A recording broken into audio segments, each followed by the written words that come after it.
donde se acaba el mundo conocido, donde todos los espíritus llegan y se dan la vuelta porque ya han encontrado lo que buscaban. En el fin de las tierras hay un país de verde y agua al que en nuestros días llaman Galicia. A sus gentes les gusta decir que cada casa es un mundo, cada piedra tiene una historia, en cada árbol hay un misterio.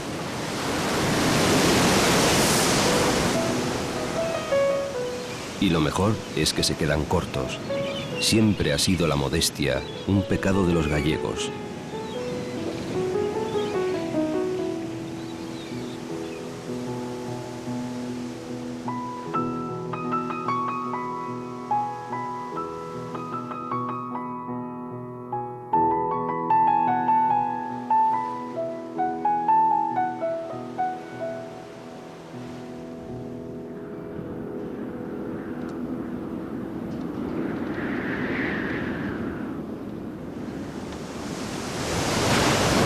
La tierra del fin del mundo. El que hasta aquí ha llegado de veras a alguna parte.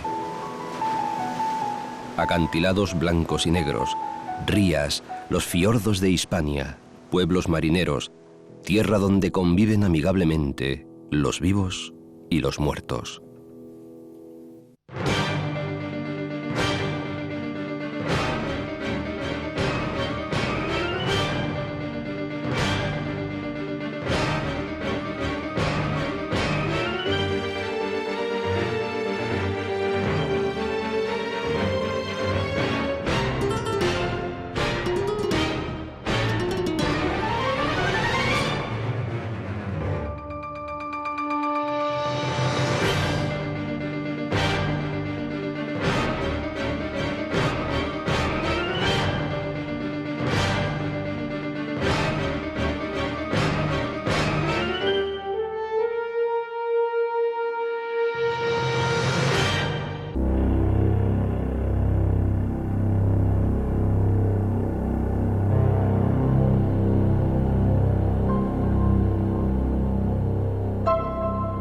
Dice la leyenda que nadie sabe de quién son las islas que manchan de verde el Miño cuando marcha a su encuentro con el mar. También dice que todavía hoy se enfrentan los pescadores de uno y otro lado, porque no se sabe dónde empieza Galicia y termina Portugal, ni de quién son las aguas que unen y separan estas dos tierras hermanas de dos reinos distintos que alguna vez fueron el mismo.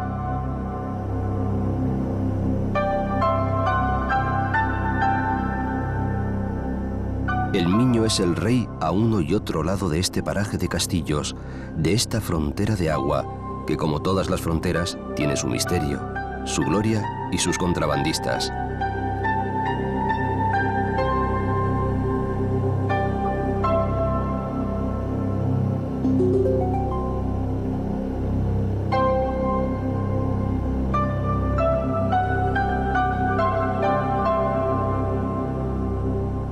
Para empezar, los de aquí no la llaman frontera, la llaman simplemente arraya, una línea de sombra que separa lo que unen el corazón y la lengua. Los arrayanos son muy conscientes de estar en el límite de las cosas, en la raya que separa la realidad y el deseo.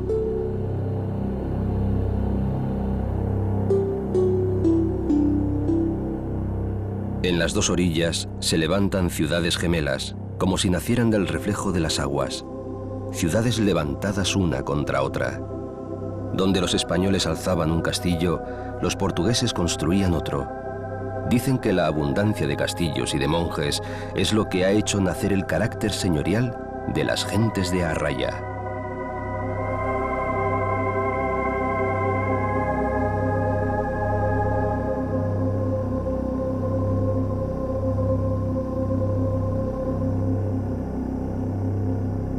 Ahora, en lugar de castillos, se levantan puentes de uno a otro lado, de un pueblo a otro pueblo.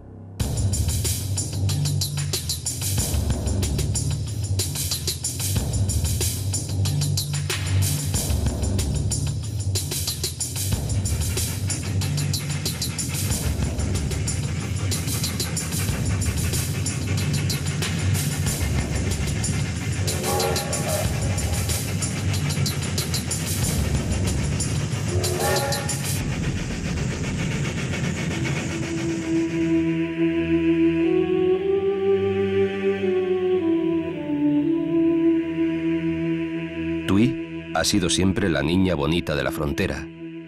Fue colonia griega y casa de reyes para los suevos y los visigodos. Los árabes la destruyeron. Los vikingos la conquistaron. Alfonso V le dio murallas para protegerla. Pero no la protegieron las murallas, sino el orgullo de sus gentes. Eterno objeto de disputas entre España y Portugal, como un pastel delicioso por el que se pelean los niños. Hasta su catedral está fortificada.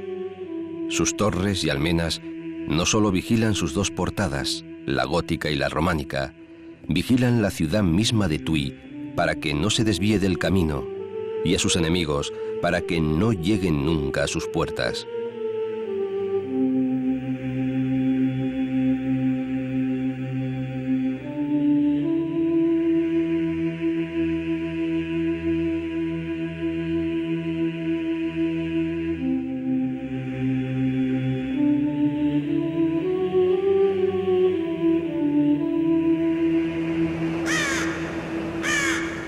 El alma que atraviesa el camino de Santiago ya iba necesitando encontrar una montaña mágica, un bosque sagrado.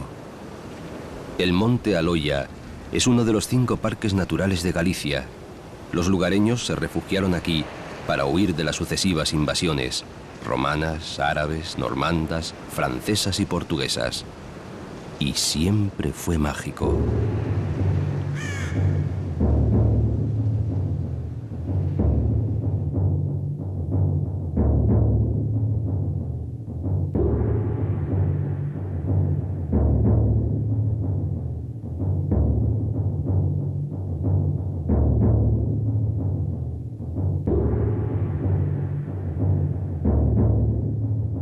Solo aquí, las yeguas son fecundadas por el viento y en la llamada Cama de San Julián no crece la hierba.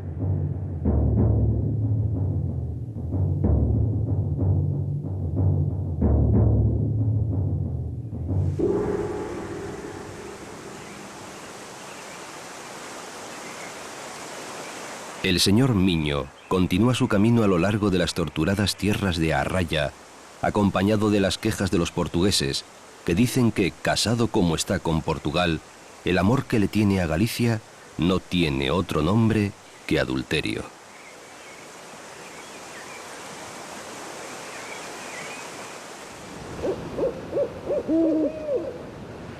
Por fin nos encontramos en tierras de la Santa Compaña, la procesión de espectros que pasan por la noche alumbrados por luces de otro mundo.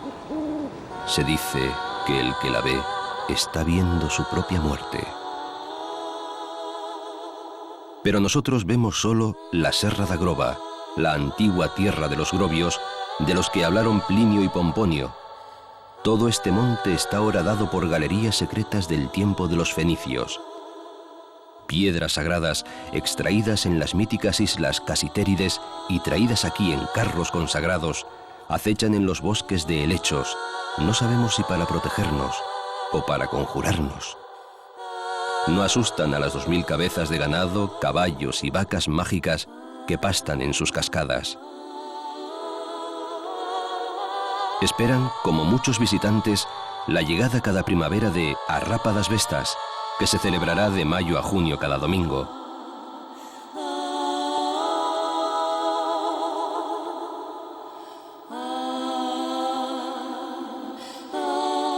Los romanos creían que la yeguada era fecundada por el viento favonio, una brisa mágica que venía del mar y cuyo color tenía que ser azul.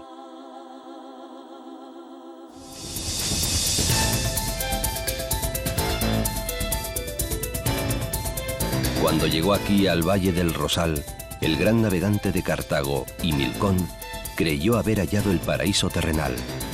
No era el primero ni sería el último en proclamar un lugar como el paraíso en la tierra. Pero andamos cada vez más escasos de paraísos naturales, y aunque han pasado 2500 años del descubrimiento del explorador africano, el Valle del Tamushe bien merece aún el nombre de Jardín del Bajo Miño. Lo más importante de cualquier paraíso terrenal son los ojos con los que se ve. El Rosal merece ser visto con los ojos de su vino, el secreto peor guardado del valle y para los lugareños el mejor vino del mundo.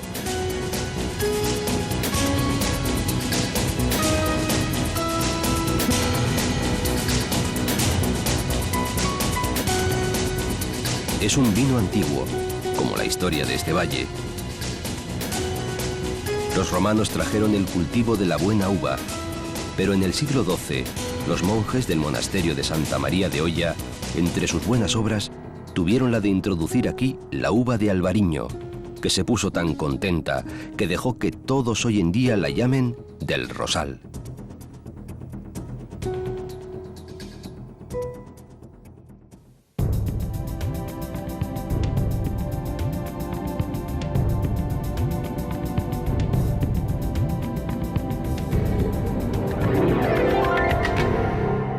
Aguarda tiene el orgullo de haberle plantado cara al mismísimo Sir Francis Drake.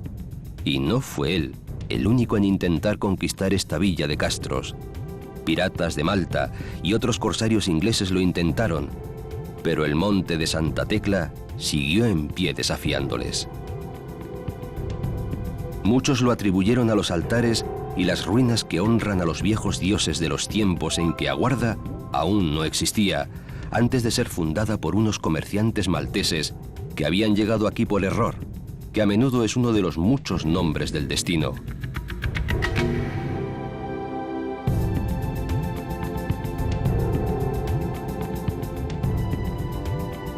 El Miño, antes de desembocar, se hace mar. Un mar pequeño de agua dulce que se prepara para reunirse con el verdadero mar de sal.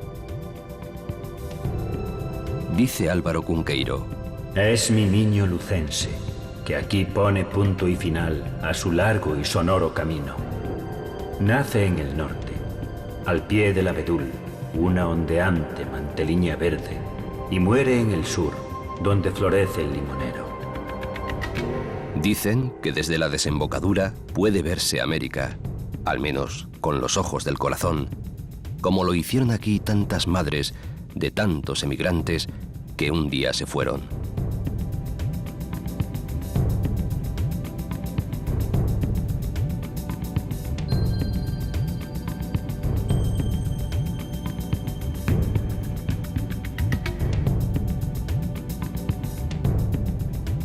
Los monjes del monasterio de Oya se enfrentaron a los mismísimos turcos. Desde su monasterio de Santa María fueron bastión del Camino de Santiago, a la sombra de su monumental y riquísima iglesia. Lo que queda hoy del antiguo pueblo es un pequeño puerto y este muy importante monasterio.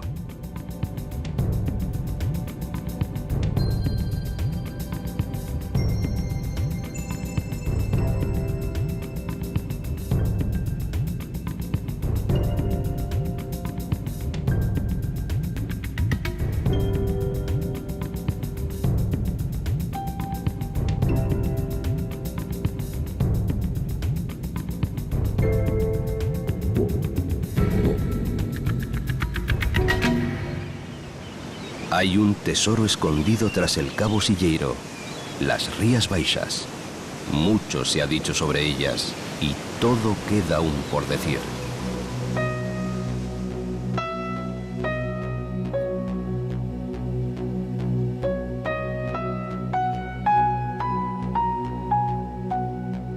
A Bayona llegó Julio César para combatir desde aquí a los herminios, un pueblo bárbaro de las Islas Cíes, porque por aquí pasó una de las vías antoninas. Dicen que había sido fundada mucho antes, en el año 140 a.C., por Diomedes de Etolia, hijo del príncipe Tideo, el legendario fundador de Tui. El 10 de marzo de 1493 fue fiesta grande. La carabela Pinta llegó a buen puerto, aquí en Bayona, al mando de Martín Alonso Pinzón, con las nuevas del éxito del viaje de Colón. Los gallegos se enteraron así del descubrimiento de una América que aún no se llamaba así. No sabían que las cosas ya no serían las mismas por Galicia, pero faltaban siglos para que los gallegos, como el salmón de sus ríos, fueran a vivir a lejanas tierras americanas, siempre con el sueño de volver, antes del final, a sus tierras gallegas. Cada vez más importante, Felipe II la llamó llave de mis reinos y la colmó de barcos con los que defenderse de los piratas y los corsarios que la asaltaban sin cesar. Cuentan que hubo un príncipe austríaco, sin nombre, con el rostro cubierto con una máscara de hierro, encerrado de por vida en la fortaleza de Monterreal, mirando sin esperanza, cada día, a la torre del reloj o a la torre de la tenaza, que a su vez miran al puerto y a la villa. Pero ninguno de los viajeros que mora hoy día en este castillo, transformado en parador, le ha visto nunca, o ninguno ha querido contarlo.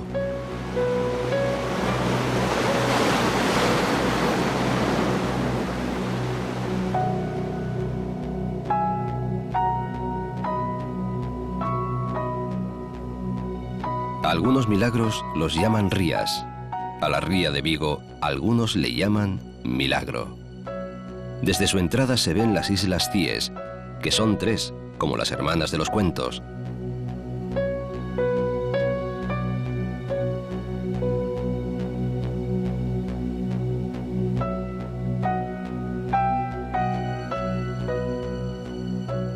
Hoy en día forman un parque natural protegido, pero de antiguo fueron visitadas, pobladas y celebradas por las crónicas de Estrabón, Plinio y Diodoro.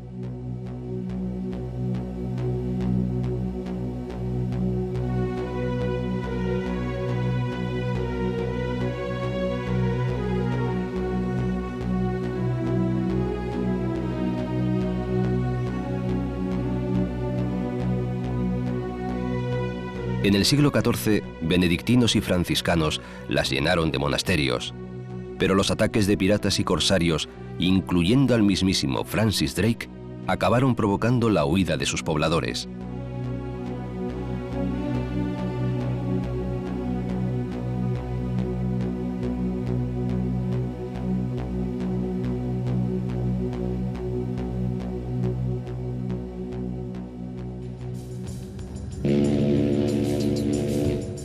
A su abrigo, que protege la ría de las tormentas atlánticas, crece el sabroso mejillón en cientos de bateas.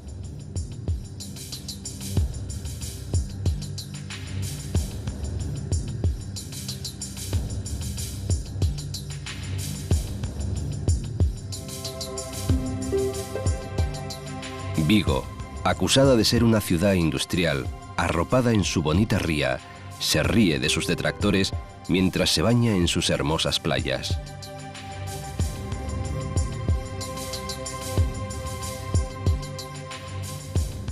En Ocastro, Aguía, Berbés, Apedra, Samil, se esconde el corazón invicto de Vigo, 1000 veces abandonada y otras 1000 renacida. Una villa medieval sobreviviente de las invasiones, los saqueos, los incendios y sobre todo de la peste.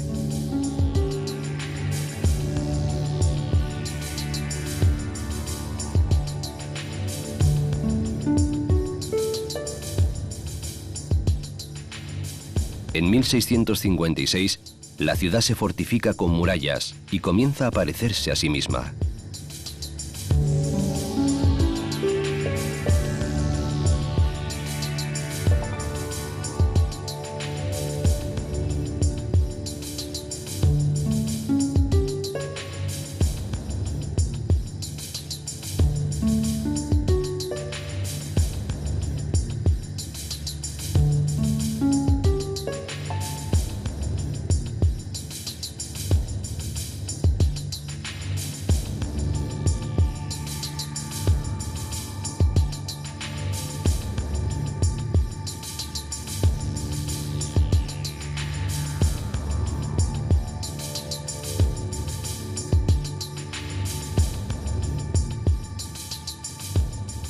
Por el casco viejo se dejan sentir los orígenes marineros de la villa, que se hacen historia y vida en Apedra, el Berbés y la Lonja.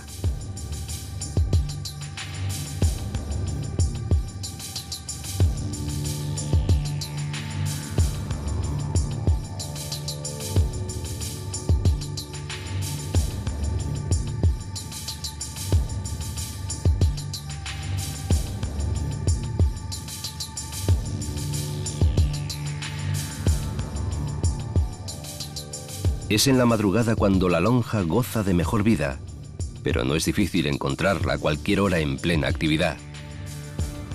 En las aguas de la ría, la pesca, que se reproducía de forma notable, fue uno de los factores desencadenantes de un desarrollo que hizo de este puerto uno de los más importantes de España.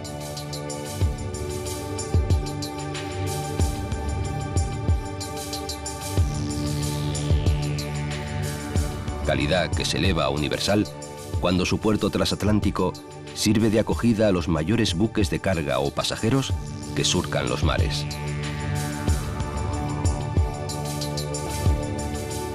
Cunqueiro, poeta de Galicia y también de Vigo, la canta mejor que nadie. Decir Vigo es decir amor, ondas que van y vienen, doncellas que en el atrio bailan envueltas en una dulcísima niebla, o música que duerme tibia en el regazo de los siglos.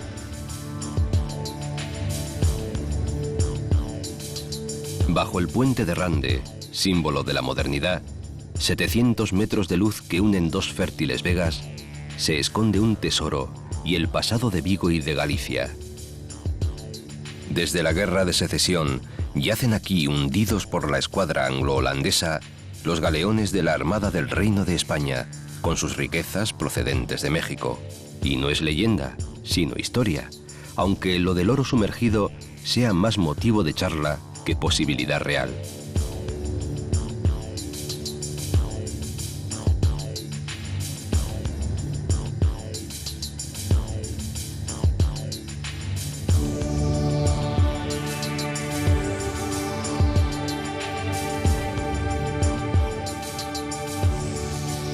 En Redondela, los que venían andando desde las montañas del interior veían el mar por primera vez.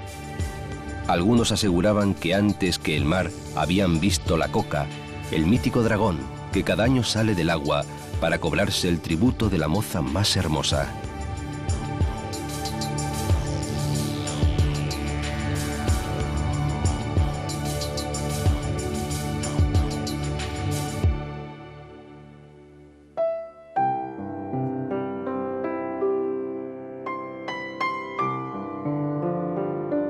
Varadita en la arena, como una barca pequeña pero hermosa, la isla de San Simón. Fue gueto de leprosos, espacio de poetas, nido de amor, santa y benedictina, templaria y guerrera, y hasta fue cárcel hace no tanto tiempo.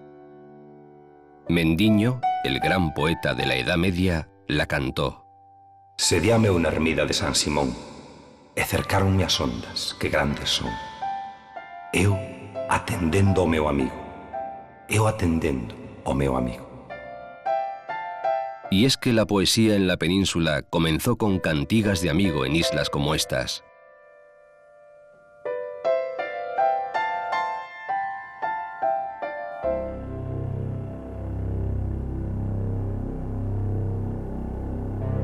Por aquí, la magia y lo sagrado se entremezclan. Un halo de misterio lo envuelve todo. La península del Morrazo es la otra orilla, a otra banda, como la llaman en Vigo. La montaña baja hasta el mar y le da un beso. Hay pueblos de pescadores que se resisten a dejar de serlo, como Moaña, que se va haciendo ciudad casi sin quererlo.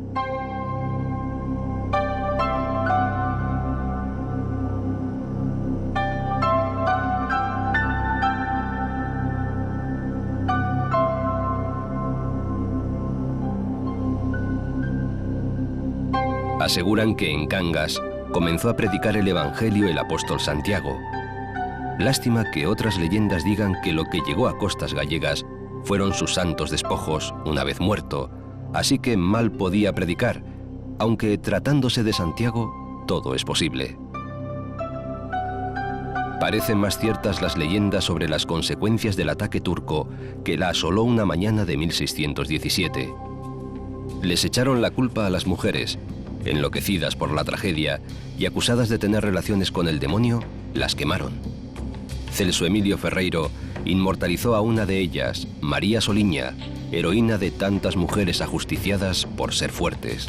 María perece en la hoguera y dice el poeta: Polos camiños de Cangas a voz do vento xemía. Ai, que soliña que dache, María Soliña.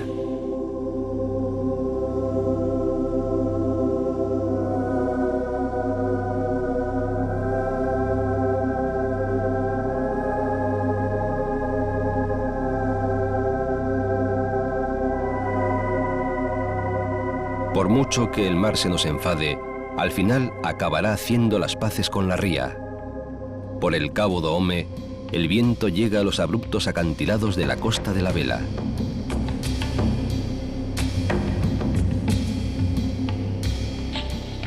Dicen que a veces las sirenas se escapan para llegar a Aldán, la ría perdida, y asomarse al Cruceiro de Ío, la obra cumbre del canteiro gallego Pepe das Penas.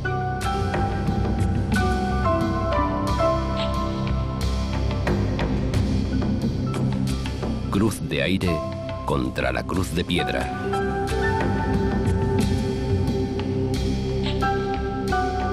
A alguna otra sirena le da miedo tanta belleza y prefiere volverse para el cabo de Udra hasta Bueu, el de las antiguas casonas.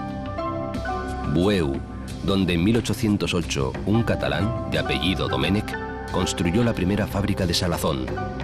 Bueu, hogar del chipirón, del calamar, de la vieira y del mejillón, pero sobre todo reino del pulpo a feira, que puede hacer fácilmente que una sirena se convierta en mujer y a veces que una mujer se convierta en sirena.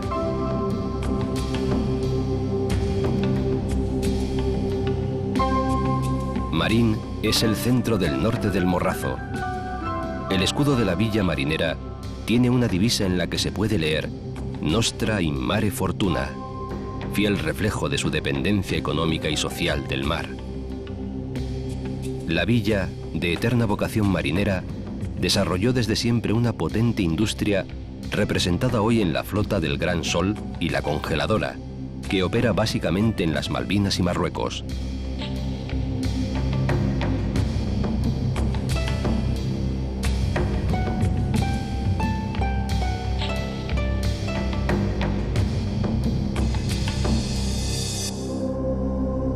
La otra imagen de Marín está ligada desde 1943 a la Escuela Naval Militar.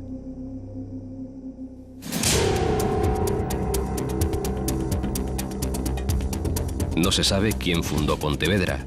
Pudiera ser Teucro Valiente, quien diera su nombre adulterado a la ciudad, o pudiera ser el hijo de Telemón, o puede ser Helenes. Aquí se construyó en el arrabal marinero de As Corvaceiras, por los carpinteros de Ribeira de Pontevedra, la más famosa de las carabelas, bautizada aquí como la Gallega y celebrada en el mundo entero como la Santa María. Y ella fue seguramente la primera gallega en emigrar a América. Pontevedra, la amada de Castelao. Séntome nas pedras do valado, e chanto os ollos na ría que durme entre veigas e florestas.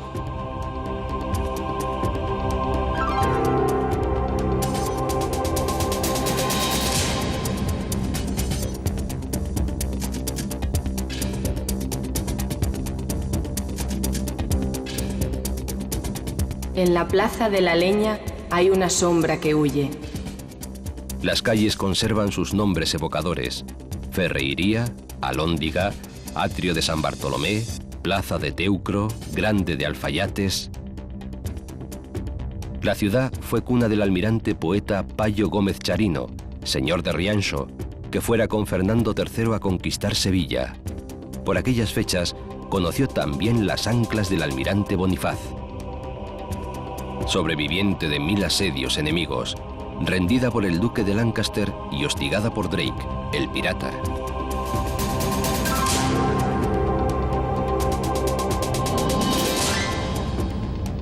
Pontevedra, refugio de sombras sin nombre o con él, como los espectros de la familia de los Churruchaos, potentados fantasmales a los que se atribuyen los castillos que están encantados.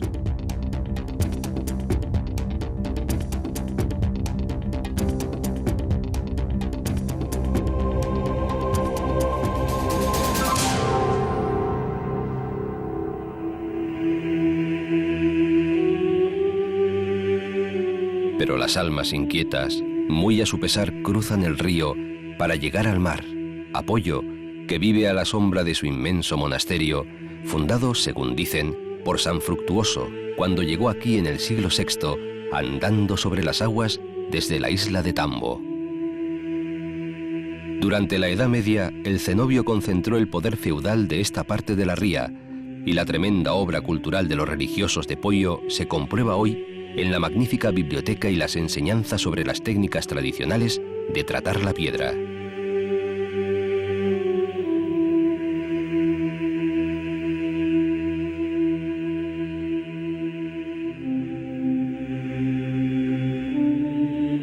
En el monte sagrado de Castrove hay un cenobio cisterciense de piedra santa, el que Donero, caballero del siglo VII, mandara construir dentro de su propia heredad.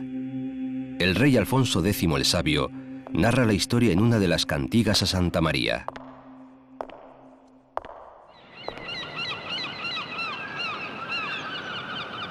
Con barro, el de los 30 hórreos.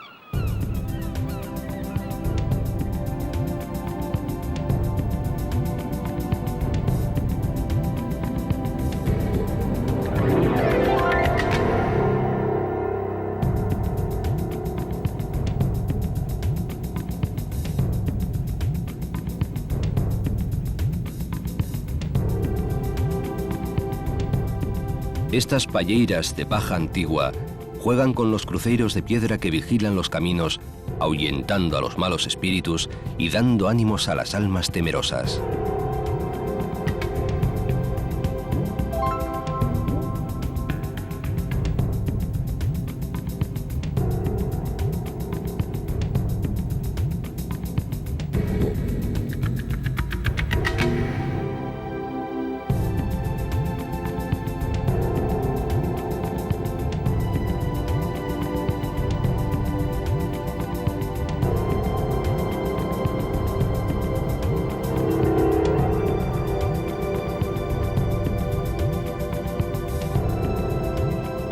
En el extremo norte de la ría, el famoso San Xenxo, en pleno valle de Salnés, protegido de los vientos, y más allá Portonovo, con sus casas bajas y estrechas.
La playa de la Lanzada, tesoro de turistas y de gallegos casi por igual.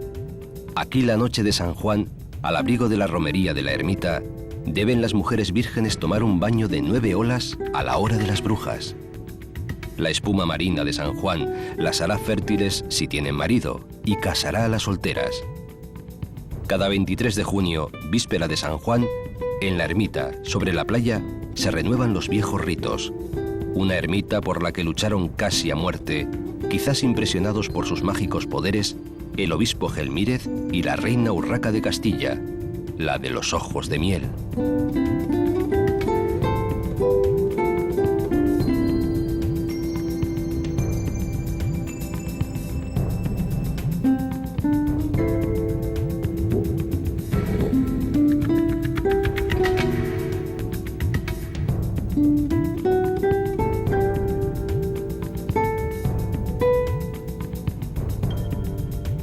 Ogrove es la península que abre la ría de Arousa.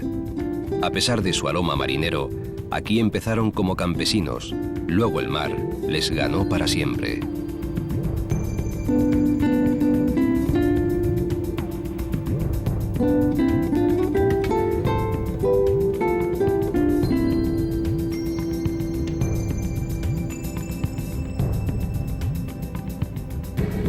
Por el pueblo se llega a la isla balneario de La Toja, famosa por sus jabones y sus aguas termales. Dice el poeta, y el poeta una vez más es Cunqueiro: un silencio extraño y consolado, solamente turbado por el silencio de los pinos o por el mar que canta en la vecina lanzada.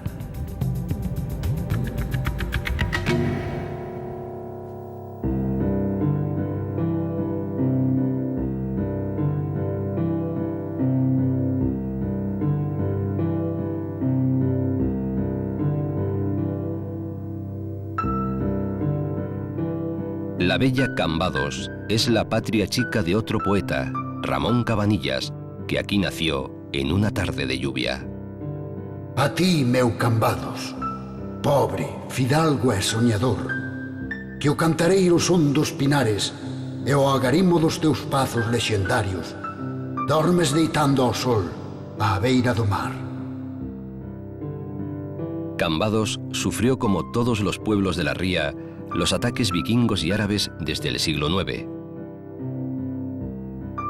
Los pazos se disputan una silla alrededor de la plaza de Fefiñanes, rival de la del Obradoiro de Santiago en belleza. Cambados, tierra de los celtas y de los fenicios, que arrebataron sus riquezas de estaño y cobre. La isla de Arousa ha dejado hace poco de ser isla. Un largo puente la comunica ahora con tierra firme. Lo que no ha dejado es de ser bella. La fundó en 1441 don García Camaño Mendoza de Soutomayor, ofreciendo piedra y madera a quienes se decidieran a vivir en el burgo que él fundaba.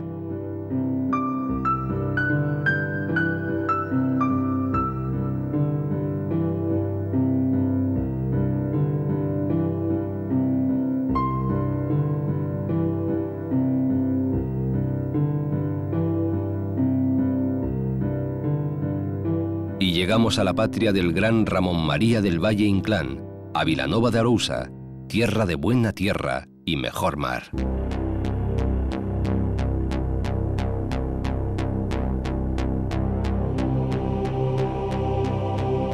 En el Pazo de Cuadrante nació el creador del Marqués de Bradomín, aquí, donde las sombras antiguas van por las cuevas de lobos y raposas. Pero no todos están de acuerdo en darle el honor de su nacimiento a Vilanova. A Pobra do Caramiñal dice también ser su cuna. El propio Valle, que supo hacer un arte de las mentiras, prefirió dejar ese detalle en el misterio. Rubén Darío escribió que Valle Inclán ha traído cosas muy misteriosas del país del sueño. Tinieblas, brillos donde crecen plantas, flores extrañas entre los escombros de los castillos, junto a las laderas de las montañas. En todo caso, cuando en 1912 decide instalarse en Galicia, lo hace en Cambados, al abrigo de la sirena de los Mariño, parte del escudo de los Bradomín, en el histórico Pazo de Fefiñanes. Fue este del Salnés su territorio literario más íntimo, el rincón entrañable donde, desde muy niño, leía cuentos de trasgos y brujas que rondaban tras las nubes plomizas.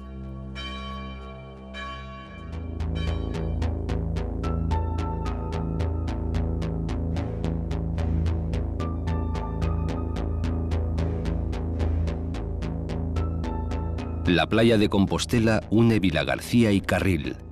Teño un amor mariñeiro bonito como unha rosa. Teño medo que mo roube unha moza envidosa.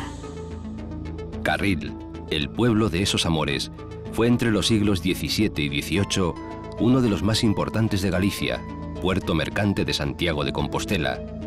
Aquí se construyó la primera línea de tren gallega entre Carril y Santiago.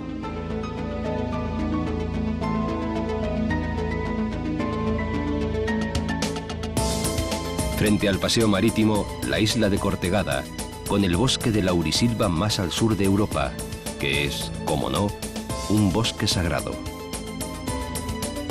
Como sagrado es el vino de Albariño y la misteriosa uva que desde el monasterio de Armenteira se extendiera por todo el valle. Hoy en la comarca de Salnés, la uva de Albariña es la reina, traída probablemente por los monjes de Cluny cuando recalaron aquí en el siglo XII.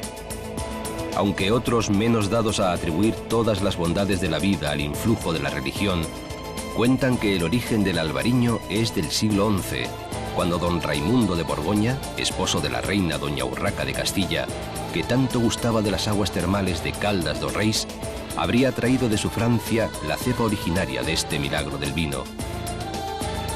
Pero otros creen que el albariño nació aquí y que fue el Camino de Santiago el que llevó a Francia la prodigiosa uva. Un misterio que solo es capaz de resolver un buen vaso de vino de Albariño.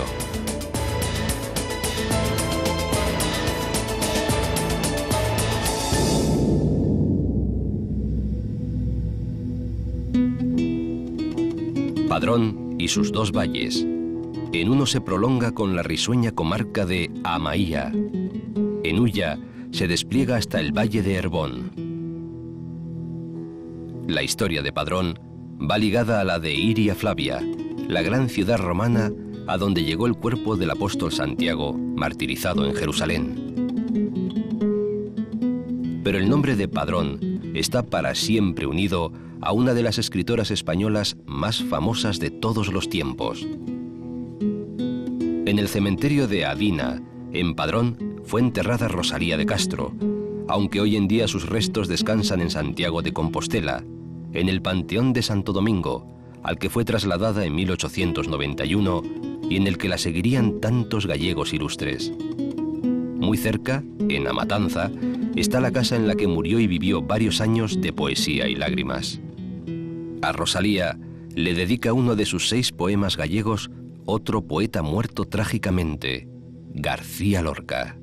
Érguete, miña amiga, que xa cantan os galos do día.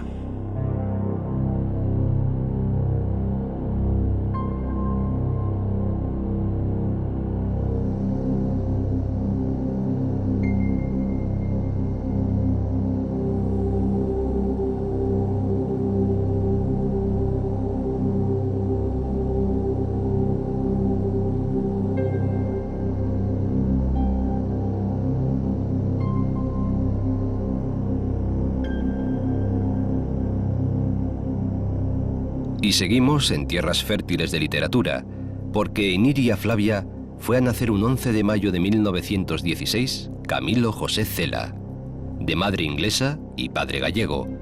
Pronto se convertiría con obras como La familia de Pascual Duarte o La colmena en uno de los escritores más controvertidos y célebres de nuestro país. Los escándalos y la gloria le acompañarían hasta el Nobel de Literatura. Y es que si hay alguna tierra de historias, una tierra de literatura, esta es Galicia, la tierra de los imposibles, donde los vivos comen con los muertos.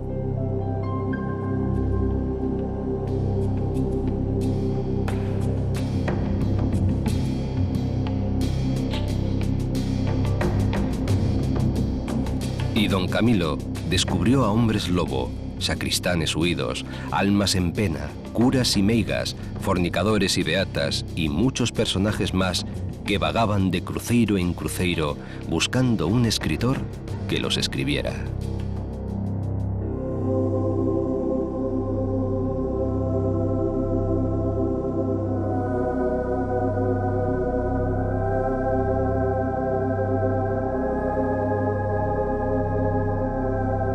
También Rianxo presume de prosistas, poetas y hombres de letras, como Rafael Dieste, Brea Segade, Manuel Antonio, Rogelio Pérez, pero sobre todo del gran Castelao, que ejerció de médico aquí, en su villa natal, aunque la posteridad le iba a conocer como político, escritor y dibujante.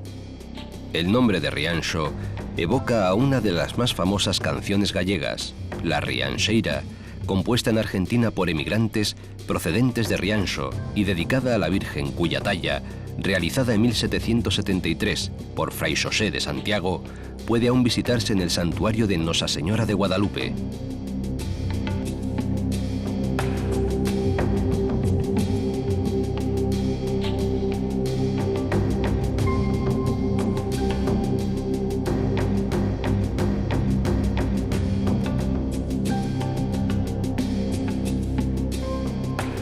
El paisaje marino de las Rías Baixas está sembrado de bateas, donde se cultiva el mejillón como si fuera una planta.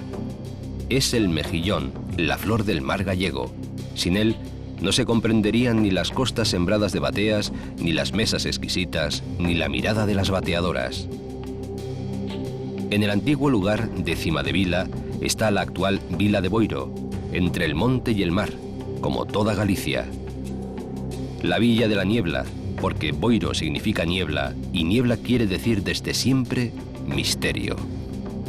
Y la niebla y el misterio se extienden también a la belleza brusca del río Barbanza, que se precipita final y vertiginosamente en Apóbrado Caramiñal con otro amigo río, el río Pedras.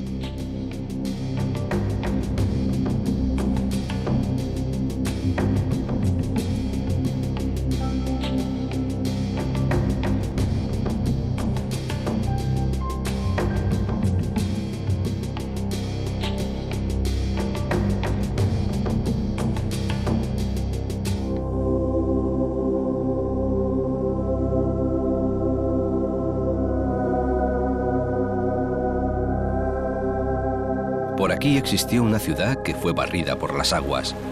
Cuentan cómo una princesa sacó agua de un pozo sagrado, pero prohibido, que daba la inmortalidad a quien la bebiera.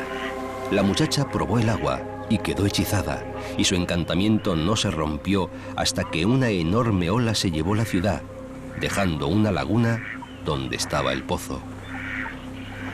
Hoy están aquí las dunas de Corrubedo, dunas vivas, móviles. Corrubedo es parque protegido y alberga un tesoro privilegiado. Garzas, cormoranes, chorlitos, becacinas, halcones y cernícalos, y también los sollozos del alma de la princesa, que algunos dicen oír entre las dunas y la laguna, al filo de la medianoche, lamentando su vida eterna.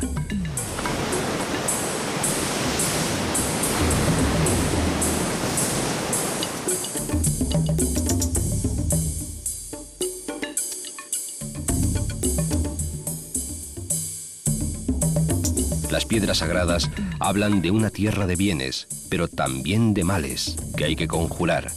Venganzas, asesinatos, madres solteras que abandonan a su hijo en el bosque y la Santa Compaña que un día ha de venir a buscarnos.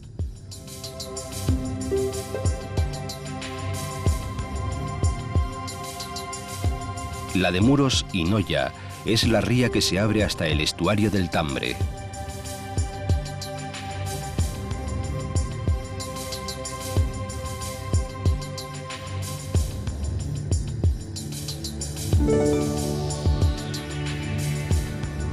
En Noia está uno de los cementerios más misteriosos de Galicia.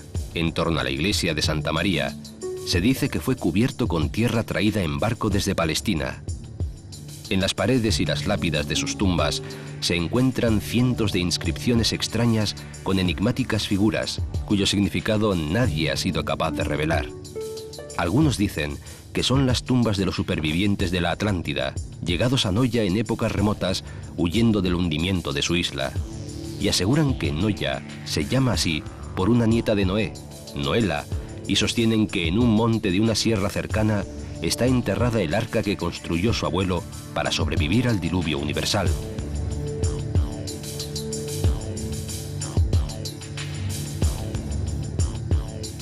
Después de descubrir que hasta el arca de Noé se encuentra en Galicia, nada extrañará atravesar el río Tambre hacia Outes por un puente encantado, el Ponte Nafonso, que llevó más de 30 años sin poder acabarlo a un legendario Alfonso. Aunque a veces no hay que dejarse llevar por la historia y ganarle tiempo a la vida para disfrutar de la gloria marisquera que se esconde en la ciénaga de Noia. Navajas, berberechos, almejas y otros buenos compañeros de mesa y de camino.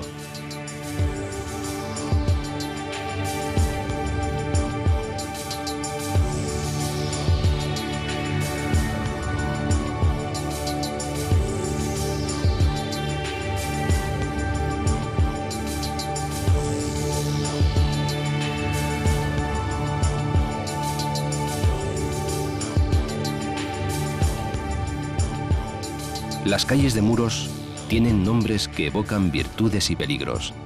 paciencia, amargura, trueno. Ya casi puede verse el aro rebullido al pie del Monte Louro, avistando el principio de la Costa da Morte. Y por aquí vuelve a oírse la palabra del novel Cela, que en madera de boj dio otra vuelta a la tierra del fin de las tierras, dando fe de los naufragios de esta costa de muerte y milagros. La Costa da Morte, aquí verdaderamente da la vuelta el aire. No encuentra lugar mejor a donde ir y se vuelve para Galicia, para siempre. Yo voy soñando caminos de la tarde,